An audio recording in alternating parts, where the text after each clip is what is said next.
Hola, ¿qué tal? Estamos de plácemes aquí en el aula Tiempo de Derechos con la posibilidad de entrevistar al señor magistrado Sergio Valls Esponda, que recientemente ha sido electo por sus pares, ahorita nos explicará, y como presidente del Consejo Nacional de Mecanismos Alternativos de Solución de Controversias, que responde a una ley general, es decir, que tiene un ámbito nacional de aplicación. Pero bueno, antes de entrar a esos detalles, yo quisiera agradecerle muy profundamente, señor magistrado, que esté con nosotros. Es un honor para Tiempo de Derechos recibirlo y entrevistarlo. Muchas gracias, Rafael. Gracias a todas y a todos quienes nos acompañan en Tiempo de Derechos, en el canal de YouTube y en las distintas redes. Es muy placentero estar con un amigo. Yo no soy tan formal como Rafael, yo realmente me siento con mi cuate, con mi amigo, con quien comparto muchas visiones jurídicas y no tan jurídicas. Un gusto compartir. Eso es para mí un gran honor. Y sí, bueno, pues por supuesto que por la amistad que nos une, querido Sergio, si me permites, yo estoy muy contento con esta designación, pero además creo que es algo que viene a dimensionar un gran trabajo que se ha hecho aquí en el Estado de México y desde luego bajo tu dirección. Antes de eso me gustaría preguntarte, ¿en qué consiste el Consejo Nacional? ¿Para qué se crea? ¿Y por qué una ley general consideró adecuado establecerlo y desde luego regularlo y desarrollarlo como se ha hecho hasta ahora? Claro, y es importante lo que menciona Rafael, porque primero hay que poner el contexto. El Consejo Nacional es el órgano rector, máximo órgano rector en políticas públicas en materia de mecanismos alternativos de solución de controversias. Así lo establece la Ley General a partir de su artículo 9, y es muy clara al decir, se crea este Consejo Nacional. ¿Quiénes lo conformamos? Lo conformamos 33 integrantes, uno por cada estado de la República y uno por el Poder Judicial de la Federación. Tenemos así esta integración, somos los titulares de los centros de mediación de cada uno de los tribunales de nuestra República, y es así como desde ahí se van a elaborar los lineamientos, los reglamentos, todo aquello que va a normar el actuar de las personas facilitadoras, de los centros públicos y de los centros privados de mecanismos alternativos y en general el eje transversal de políticas públicas en materia de mecanismos alternativos. O sea, se pensó que esto tenía que quedar, digamos, en sedes judiciales. Es correcto, y hace mucho sentido porque finalmente lo que hacemos las personas facilitadoras son convenios. Y estos convenios tendrán la potencia en toda la República, porque actualmente no es así en 12 entidades, en toda la República, la potencia de cosa juzgada. Estos convenios serán inscritos en una plataforma nacional que va a estar hospedada por el Consejo de la Judicatura Federal, y desde ahí habrá un sistema nacional de convenios y una plataforma nacional de personas facilitadoras. Entonces tiene mucho empuje, y por eso es el sentido de que la sede y que el Consejo estuviera integrado únicamente por poderes judiciales. ¿Esto incluye la materia federal? Es correcto. El decreto por el que se expide la ley general también reforma la ley orgánica del Poder Judicial Federal y la ley orgánica del Tribunal Federal de Justicia Administrativa, en donde se integran la obligación de crear los centros públicos de mecanismos alternativos en sede federal y en sede administrativa, lo cual ya se hizo en sede federal hace unas semanas. El Consejo de la Judicatura creó y nombró al titular del Centro Federal de Mecanismos Alternativos. No, pues impresionante, ¿no? Sí. Eso va a ser un cambio muy radical en muchísimas materias y con una dimensión no vista hasta este momento. Pero, a ver, el Consejo se crea en la Ley General de manera, digamos, muy expedita, porque esto salió rápido en el Congreso, lo cual habla pues de una confianza en los poderes judiciales también. Y luego ya se reunieron ustedes, eligieron a los órganos directivos, o hubo un impasse. Cuéntanos un poquito cómo estuvo ese proceso. Pues bueno, en realidad el Consejo se crea rápido a partir de la expedición de la ley. La ley se publica el 26 de enero de este año, y ahí la propia ley, artículo 6º transitorio, establece 90 días para crear el Consejo Nacional, ¿no? A convocatoria de la titular de la Suprema Corte de Justicia de la Nación, la ministra Norma Piña, nos convoca a todos los titulares, nos cita para instalar el Consejo Nacional y para votar ahí mismo por quién será el presidente o presidenta de este órgano colegiado. Y así nos reunimos el 19 de abril, antes de que se cumpliera el lapso de los 90 días, y instalamos el Consejo Nacional y ahí mismo se hacen las rondas de votaciones para elegir al presidente, que afortunadamente, y en un reconocimiento, y hay que decirlo, al Poder Judicial del Estado de México, en particular al magistrado Ricardo Sodi, quien luego platicaremos, pero tú sabes, es mediador certificado, por cierto, es un mediador certificado, logramos que los estados de la República tuviéramos la representación a través de tu servidor en este Consejo Nacional. Bueno, eso es impresionante, porque, digamos, estaban ahí todos tus pares, estaba la ministra presidenta, y recayó en ti como reconocimiento de muy buen trabajo que se ha hecho, ¿no? Es correcto. Hubimos dos contendientes que buscamos la presidencia. Tuve la fortuna de tener el 90% de los votos presentes para que fuera el Estado de México quien encabezara el esfuerzo. No en todos los estados existen centros de justicia restaurativa, ¿o sí? En todos los estados. Y todos a cargo de poderes judiciales. Todos a cargos de poderes judiciales con distintas nomenclaturas. Jalisco, Veracruz son institutos de justicia alternativa, otros son centros públicos de conciliación. Acá en el Estado de México tenemos el Centro de Mediación, Conciliación y Justicia Restaurativa. Estamos haciendo una homologación, la ley así lo indica. Artículo 3º, segundo transitorio, lo que nos dice es que los estados tendrán un año para armonizar las legislaciones estatales en consonancia con esta ley general. ¿Y hacia dónde se da esa armonización? Digamos, ¿hay modelos, Estado de México, Jalisco, Veracruz, o todos iban más o menos por el mismo? Realmente habemos, digamos, estados que llevamos un poco de vanguardia en algunos temas, no en todos, pero son las leyes más novedosas quienes hemos actuado más. Por ejemplo, en el Estado de México traemos un poco de vanguardia porque somos muy recientes en materia de mediación privada, entonces hacia allá está enfocándose, pero en general todos los estados tenemos que armonizarla a esta nueva ley, todos tenemos que hacer cambios. Y fíjate qué interesante el cuarto transitorio. Aquel estado que en el lapso de un año que concluye el 25 de enero de 2025 no armonice su ley, esa ley se abroga. Se abroga la ley del Estado. Y entonces se aplica directamente a la general. La ley general, correcto. Mira. Se aplica directamente a la ley general. Hay dos estados sin ley estatal que tienen centro de mediación, que es Morelos y Querétaro, tienen sus centros de mediaciones, pero no tienen ley estatal. Entonces operaban conforme a consejos de la judicatura, reglamentarios, exactamente, decretos, reglamentos de los propios poderes judiciales. Oye, y en los estados, digamos, al frente de los centros, institutos, o como se llama en cada caso, ¿está siempre alguien de un nivel de magistrado como tú? ¿O hay de chile dulce y de manteca? Hay un poco de todo. Generalmente no hay una homologación. Se está buscando, es algo que ya incorpora la ley, artículo expreso, ciertas condiciones, 5 años mínimo de experiencia, que tenga unos requisitos. Aquí sí tiene que ser abogado para ser titular, hay que ser abogado, para ser persona facilitadora no, puede serlo licenciaturas en otras materias, como administración, trabajo social, psicología, que son muy buenos, o como lo tenemos en la Universidad del Estado de México, licenciados en medios alternos de solución de controversias en la Facultad de Derecho. Entonces, sí, ya se está buscando estandarizar. En muchos estados son juezas o jueces, ¿no?, quienes están al frente de estos organismos. Pero bueno, acá es tan importante la mediación que no solamente el Pleno y el Consejo de la Judicatura decidieron que fuera un magistrado, sino que fuera el mejor magistrado.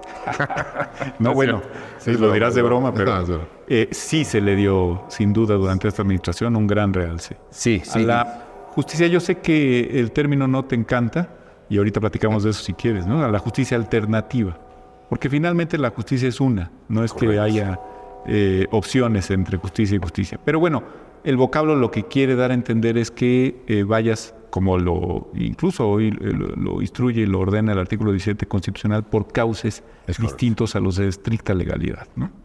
Ahora, justicia alternativa, pues no, en realidad es justicia verdadera.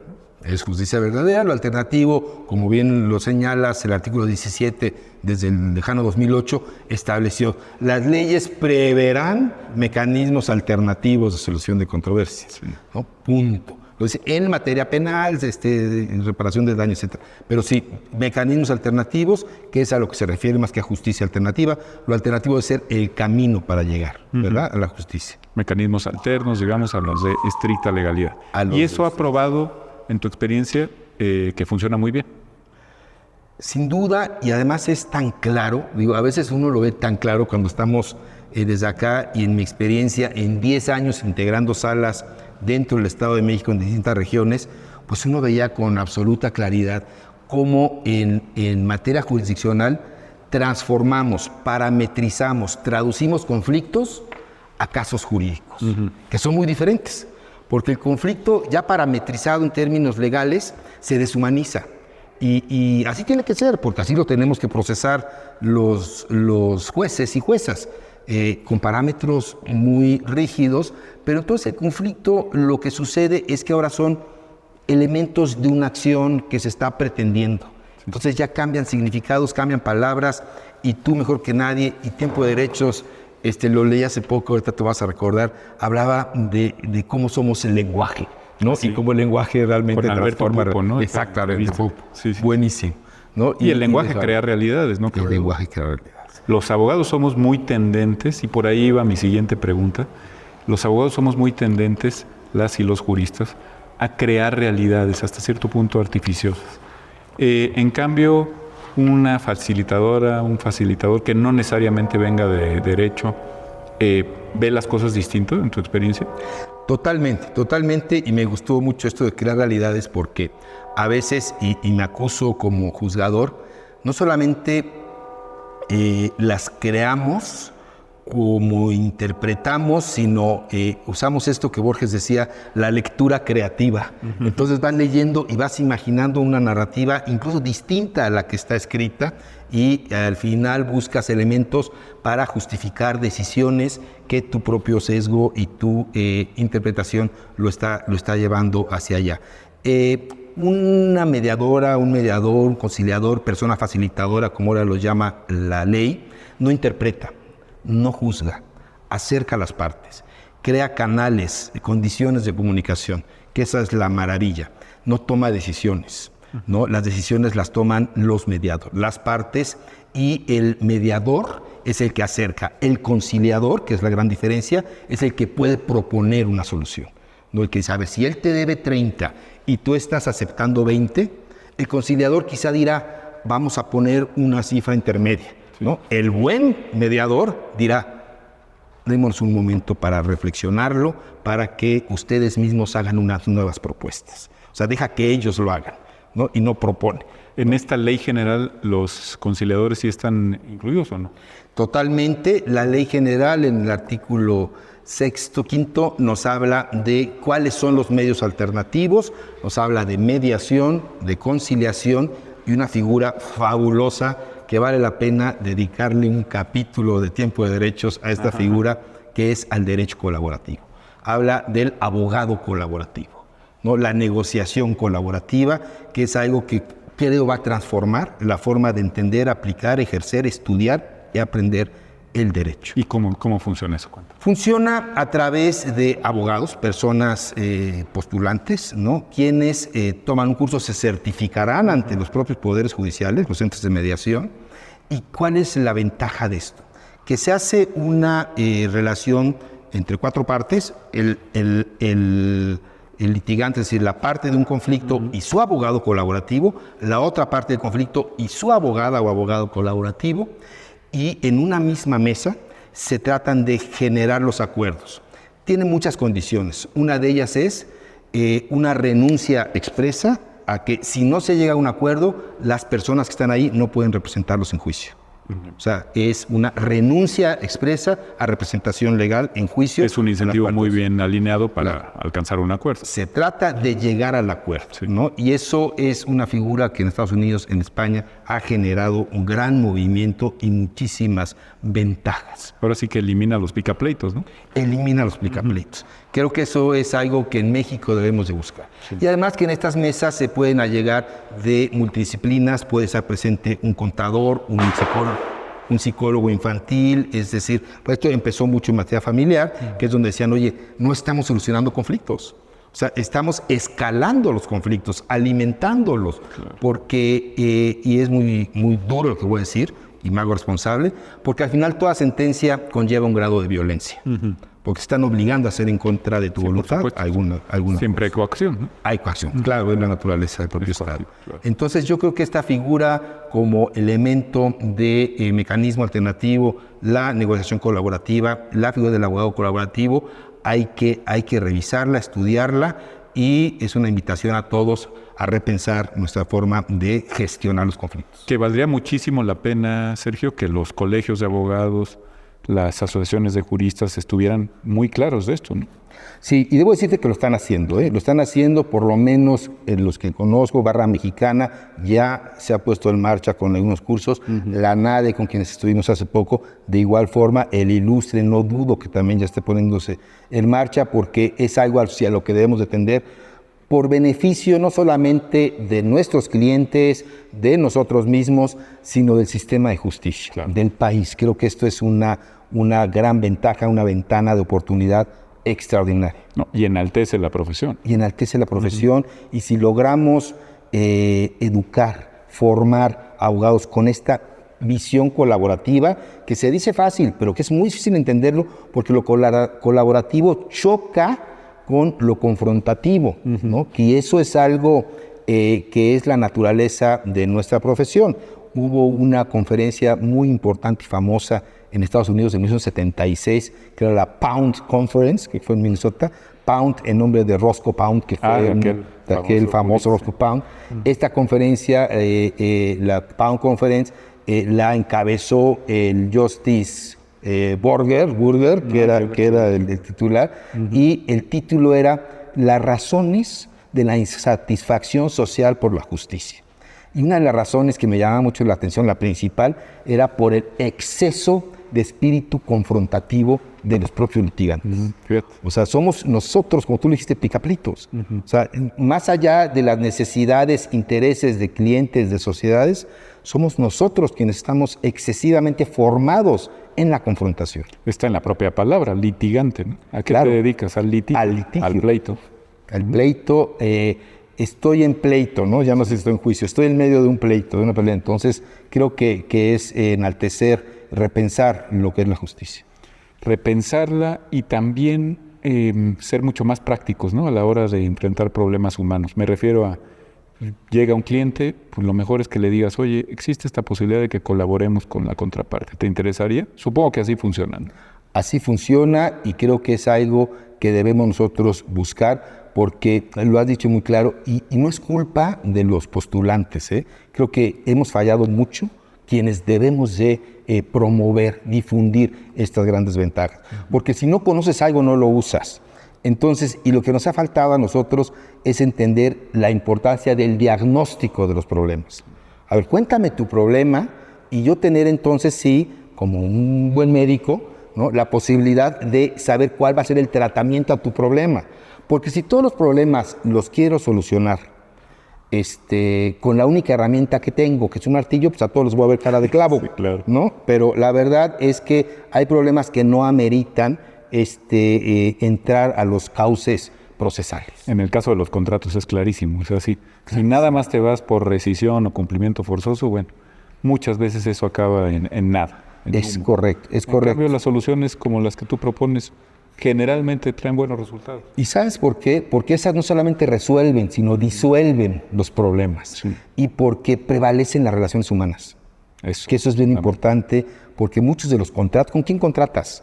¿No? Con quien te interesa o con quien ya tienes una relación. Claro. ¿No? Entonces, cuando la solución es colaborativa, prevalece la relación humana, porque si en problemas de todo tipo, mercantiles, comerciales o vecinales, pues las personas se seguirán viendo. Sí, claro. No se diga familiares. No. Te iba a preguntar justo de lo familiar, porque ahí es muy delicado. Hay una complejidad enorme y hay una complicación enorme muchas veces en las relaciones de carácter familiar. Pero yo tengo la impresión que la justicia realmente ha restaurado ahí muchísimas cosas que estaban perdidas. Afortunadamente, y en muchos estados, principalmente en el Estado de México, lo observamos con claridad, la formación de las juezas y jueces familiares está siendo mucho más humanista. Va muy enfocada ya a resolver el conflicto y a atender las necesidades de los más vulnerables. Estamos entendiendo por fin que rompimiento de pareja no es rompimiento de familias, ¿no? Que no existen los extíos ni los exabuelos, ¿no? Esos deberán prevalecer y es algo que nos ha costado mucho trabajo, pero creo que estamos caminando hacia allá. Gracias, y hay que decirlo también, a todo el desarrollo jurisprudencial, a la constitucionalización del derecho de familia, en donde hemos encontrado estos nuevos valores que hacen prevalecer lo que es importante y dejar de dañar a los más vulnerables. ¿Y eso se debe fundamentalmente al Poder Judicial de la Federación o también hay una tendencia muy clara de precedentes locales en favor de la constitucionalización del derecho a familia, del interés superior de niñas, niños y adolescentes? ¿Tú cómo ves eso? Bueno, yo creo que se debe a jurisdicciones locales. O sea, realmente es a jurisdicciones locales que ha venido subiendo lentamente, ¿no? Y que afortunadamente ha habido gente muy sensible en la justicia federal que lo ha retomado y lo ha transformado, pero acá ya lo hacíamos. Fueron unas juezas del Estado de México, en Texcoco, quienes iniciaban con la obligación dentro de un juicio de que las partes fueran no a una, a 3 sesiones de mediación. Y parecía bastante agresivo por parte de la jueza, pero la jueza lo hacía con fundamento en el 17 constitucional, que dice a la letra: las autoridades privilegiarán la solución de conflicto ante cuestiones procedimentales. Con ese fundamento vayan a 3 sesiones de mediación. Aplicación directa de la Constitución. Directa. Y la jueza sabía, y eso pasaba, que en la primera sesión apenas se volteaban a ver los contendientes en un asunto familiar. En la segunda sesión a lo mejor ya preguntaban por el hijito, por el perrito, pero en la tercera sesión ya estaban platicando. Fíjate. Y como muchos jueces me lo han dicho, si bien no llegan a un acuerdo, que vayan a la junta informativa, que vayan a una sesión de mediación, por lo menos los afloja un poco, los marina en mediación y ya llegan con otra actitud mucho más comunicativa. Pero llegan al litigio en el caso que no encuentren no lleguen a un acuerdo. Claro, yo creo que la mediación siempre tendrá éxito cuando sabemos que tendremos la opción de litigio detrás, ¿no? Ahí estará siempre la opción de litigio, estará siempre el poder del Estado a través de sus juzgados, pero mientras tanto tratemos de comunicarnos y de lograr una negociación. Estas son, digamos, las materias tradicionales, Sergio, en donde se da la justicia restaurativa y los mecanismos alternos. Pero el otro día te escuché una espléndida conferencia sobre la justicia restaurativa en materia administrativa, que parece una cosa pues extraña, ¿no? Porque pues, el derecho administrativo es el derecho del Estado que se impone por razón de Estado, etcétera. Sin embargo, pues va ganando camino, yo creo que hasta en lo fiscal, ¿no? Sí, y creo que nos debe de dar gusto, ¿no? Porque es un reconocimiento del Estado en el sentido que merecemos mejores ofertas de justicia y salidas alternas. En materia administrativa, la Ley General de la que platicamos trae un capítulo expreso, capítulo 8, con 5 secciones, en la que nos habla de quiénes son las personas facilitadoras en materia administrativa, cuál es el campo que puede abarcar la mediación en sede administrativa, y creo que es una muy buena noticia para todos los justiciables, pero sobre todo para aquellos fiscalistas o administrativistas que tendrán ahí una salida. Y acá sí viene del arbitraje, ¿no? Porque el arbitraje internacional sobre todo ya se usa, ya se estila que en temas en las que empresas extranjeras intervienen en asuntos, digamos, energéticos o en asuntos de índole minera, etcétera, tenemos ya ciertas cláusulas y ya esta ley nos permite hacer una mejor recepción a este tipo de formas de solucionar conflictos. Que además es muy conveniente para evitar litigios, costos, etcétera, ¿no? Claro, y para la inversión productiva del país, ¿no? Claro. También yo creo que es muy, muy conveniente. Oye, pero ahí entonces se impone al funcionario del Poder Ejecutivo, de las administraciones públicas, se le impone la obligación de acudir a una reunión de avenencia, de conciliación, No, ¿o es potestativo? es potestativo, afortunadamente se sigue rigiendo el máximo principio de la mediación, que es la voluntariedad. ¿No? Tendrá que seguir siendo voluntario la opción para poder solucionar a través de este método de gestión de conflicto. Es voluntario y únicamente en algunas opciones. Por supuesto, en temas de responsabilidades de servidores públicos no vamos a negociar, no vamos a pactar. Hay una responsabilidad y hay que sancionar, ¿no? Pero lo que quizás sí se pueda pactar es la reparación del daño, Claro. ¿no? Los montos, las formas, los tiempos para lograrlo. Lo mismo en la materia penal general, ¿no? Es correcto, en materia penal existe la justicia restaurativa, hay una ley expresa, una ley nacional de mecanismos alternativos en materia penal de 2016. En esta ley, que es muy completa, nos dan estas salidas a través de acuerdos reparatorios. El catálogo de delitos es corto, ¿no? Obviamente estamos hablando de delitos sin violencia, sin agresiones sexuales, son sobre todo delitos en temas financieros. Que es donde se entiende que el Estado puede un poquito disponer. Claro. Hay otras materias que son indisponibles. Indisponibles. Y acá, finalmente, si el agravio fue hacia tu persona o hacia tu empresa, pues tú tendrás esa facultad de poder lograr la restauración del daño, ¿no? Y en ese sentido, hacer tu acuerdo reparatorio. Pero digamos, lo penal no está en el ámbito de esta ley general. Es correcto, queda excluido porque hay una ley específica, la Ley Nacional 2016, que se aboca a la materia penal. Me sigue intrigando mucho la participación federal. Entiendo, por lo que ya hemos hablado, y nos has hablado del tema administrativo, del Tribunal Federal de Justicia Administrativa, pero, digamos, en la materia arquetípica del Poder Judicial de la Federación, que es el amparo, me parecería extraño poder hablar de justicia restaurativa, ¿no? Es raro, ¿no? Yo creo que levantamos la ceja por naturaleza, pero hay que estar abiertos porque ya existe el Centro Público de Mecanismos Alternativos del Poder Judicial de la Federación. O sea, un nombre larguísimo, así se llama. Ya existe. Hay que usarlo, hay que darle piernas. ¿Por qué? Porque incluso en materia de amparo, para mí es claro ver la posibilidad en un cumplimiento sustituto de amparo, ¿por qué no?, de lograr una mediación, ¿no? En un cumplimiento sustituto, si hay imposibilidad de cumplir como se ha establecido, pues vamos a hacerlo a través de otros métodos. Entonces, no se diga en materias federales, en materia mercantil, como sabes, concurrente, yo creo que ahí tenemos una gran posibilidad para que la ley general encuentre camino, y en materia civil federal también.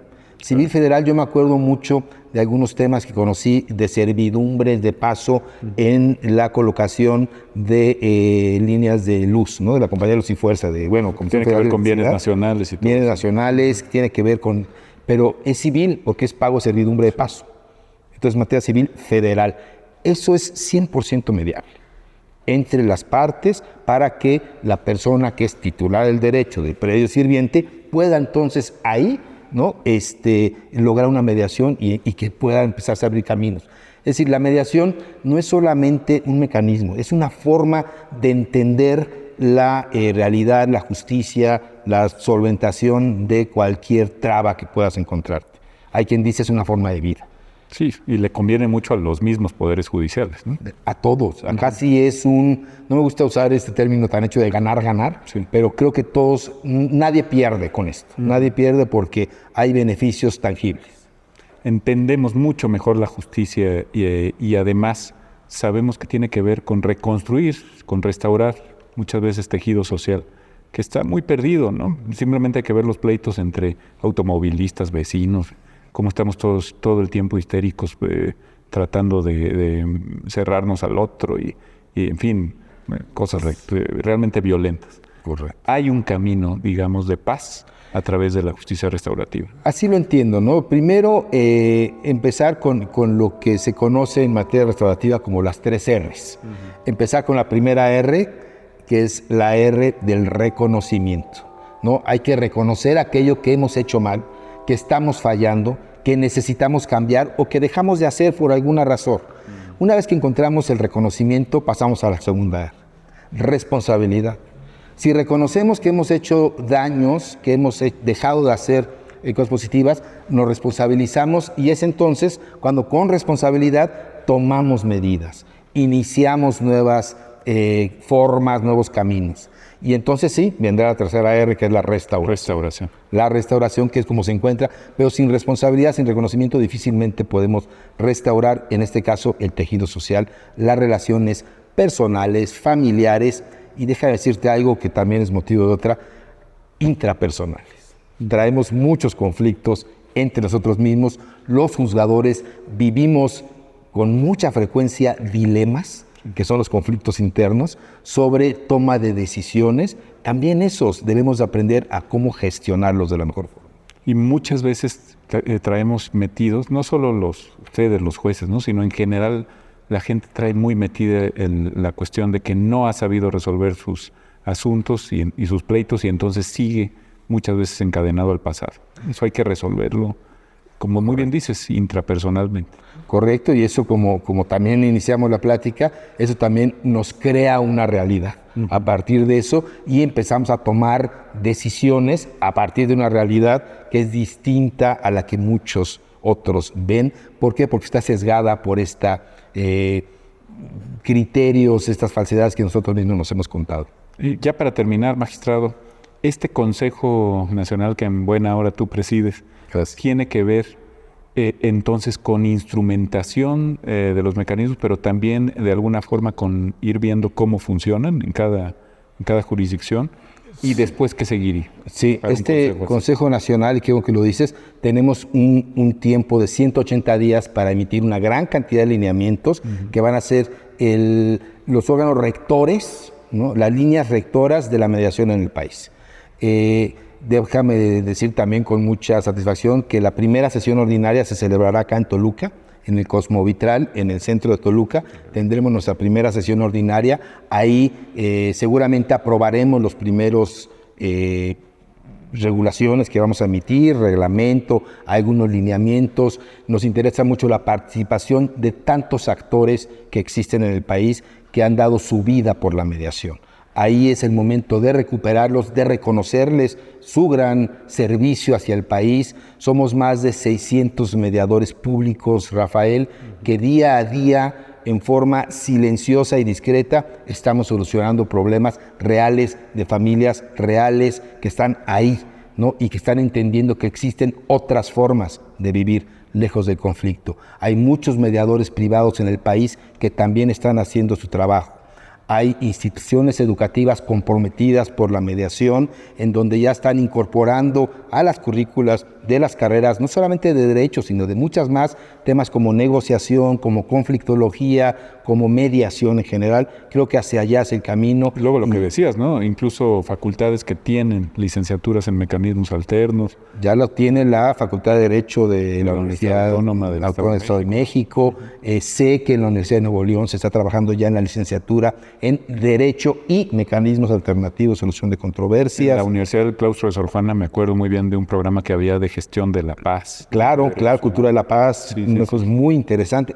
Cada vez se está hablando más del tema, creo que hacia allá va. Hoy el abogado debe de ser formado con menos armas para pelear y con más herramientas para construir.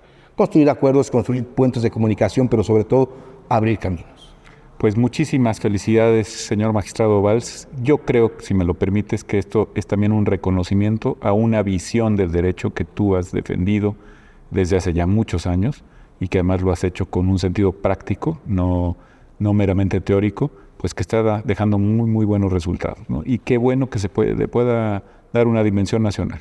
Te felicitamos, estamos muy contentos. Muchas gracias, Rafael, gracias a ti, gracias a Tiempo de Derecho, que sin duda es un referente hoy para conocer hacia dónde va caminando la justicia, el derecho y en general hacia dónde vamos como seres humanos, hacia dónde vamos como comunidad, qué necesitamos hacer para vivir mejor.